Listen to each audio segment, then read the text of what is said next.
Hey everybody, today we're going to talk about how big business, primarily retail and chain stores, have got it upside down. They put all their energy and focus at getting the right people at the top. Maybe they're missing something. So, if you want to hear more, let's get started.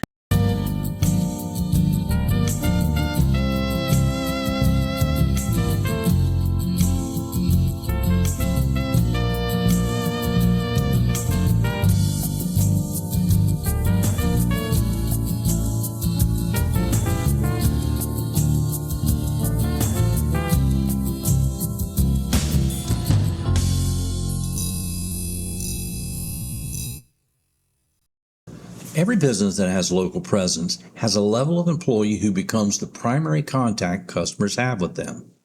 In the retail and service industry, these are often entry-level positions. The truth is that these bottom-tier people significantly shape public opinion about the entire operation. The customers who encounter these employees attribute the interactions as representative of company policy. Whether this is an intended or accidental consequence, it's important to understand how we got to this point. Over the years, retail stores have evolved into a mostly self-service industry. Not only is self-checkout becoming the norm, but sales floors are often devoid of any employees. Businesses no longer see the need to staff their stores with knowledgeable, highly trained, and cordial attendants to help customers with their purchasing decisions. This metamorphosis occurred so slowly that several generations have now grown up with little to no expectation of customer service in a modern store. Those of us who remember what it was once like find the current model very frustrating. Since the beginning of the Industrial Revolution, one of the enticements used to attract and retain employees was to provide lifetime employment, followed by guaranteed retirement income. Companies of all sizes offered pensions to their employees based upon their years of service. The longer an employee stayed with a company, the larger their retirement benefit. This provided loyal workers for the company and financial security for the employee. After World War II, other factors started to shape the work landscape. The necessity of women in the workforce during the war became a commonplace occurrence afterwards, essentially doubling the pool of available workers. As companies had more choices, they were not as inclined to offer the same level of benefits to retain workers. It became much easier to replace someone, so businesses took the first step in a move which would eventually create a more casual relationship between worker and employer. In 1950, the life expectancy of a male was about 68 years. At that time, most men worked at age 65 or 70. Leaving very few who actually made it to retirement to draw their pensions. Women had a longer life expectancy, and by 1970, the women in the post-war workforce were reaching retirement age and began drawing upon their pensions, if they had one. The retirement bill of this symbiotic relationship between dedicated employees and their companies started to come due, and it was expensive.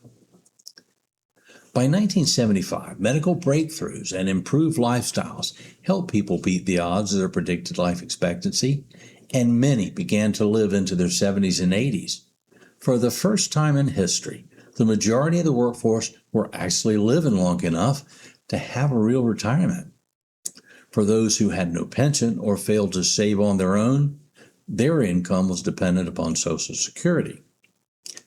So in response, over 45 years ago, the IRA, or Individual Retirement Account, was created by Congress, followed in a few years by the 401k.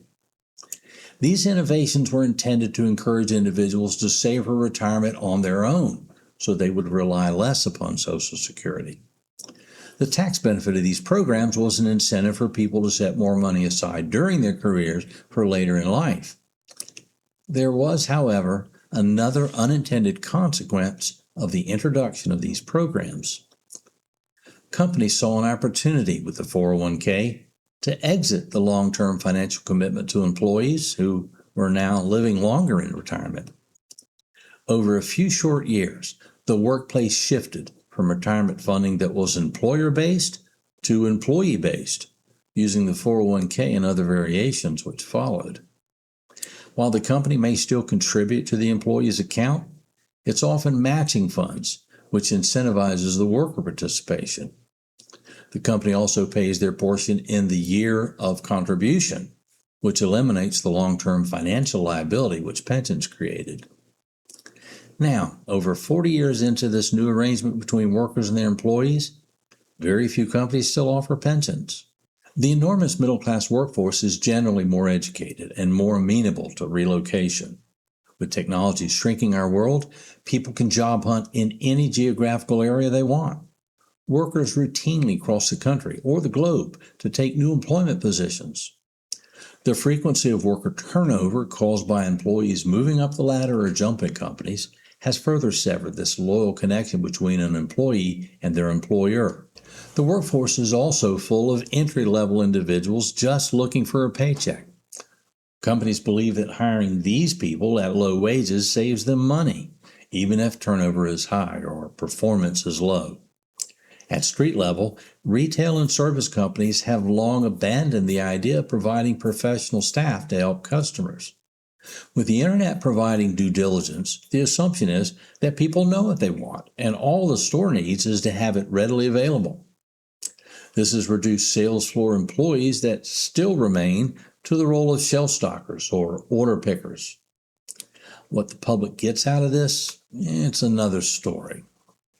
The history I painted of the increasing estrangement between businesses and their employees suggests how we got here. This is what keeps us here. Large companies fill their executive offices with the brightest and best business and finance majors and pay them handsomely to drive up profits. As long as the bottom line continues to increase, the bigwigs are rewarded with bonuses and stock options for doing a great job for shareholders. As chains plant stores across a wider geographical area, sales volume increases, giving the illusion of growth. Meanwhile, their customer base is becoming transactional. Discounts and online options are masking the fact that customers have become as disloyal to the stores as the employees who work there. If the place down the street or online has a better price, they'll get the business. If the employee can get a job flipping burgers or opening boxes for $1 more an hour, they'll go. The result is a retail house of cards built without consideration for how the shifting winds could easily make it topple. If you remember Blockbuster, Sears, and payphones, you're quickly reminded of businesses which failed to see the future of their industry until it consumed them. Companies that have come to rely upon understaffed and low-paid employees at their stores are potentially going to follow the same path as these other dinosaurs. A sizable portion of the retail marketplace is driven by transactional sales, and large companies are looking for ways to better compete in that space with the already established giants of online shopping.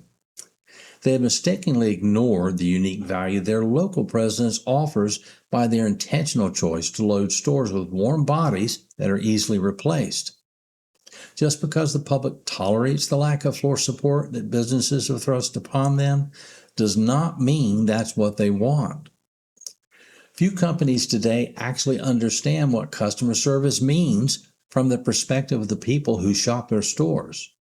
The idea that minimal spending at the bottom rung of employment saves a company money is seriously flawed.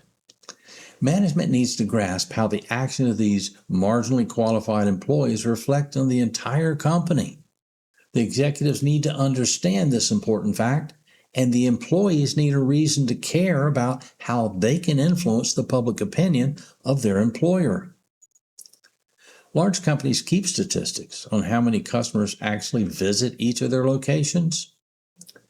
When a customer goes to the trouble of leaving their home and drives to a local store, they prove that a sizable amount of the public are still looking for a different kind of shopping experience than is available online. Once in the store, their encounter with local staff will be the only direct interaction they have with that company. Regardless of how talented the executive team back in home office might be, it's these entry-level, inadequately trained, low-paid employees who have the power to paint a vivid picture of this company in the mind of every customer they meet. Large companies spend enormous amounts of money on building their brand. In one dismissive or curt response, this poorly placed employee can completely destroy that brand image in the mind of that customer.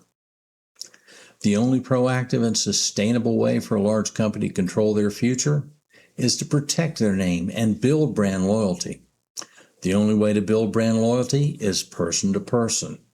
And the only frontline employees who are in a position to do this are the ones the executives have deemed the least important.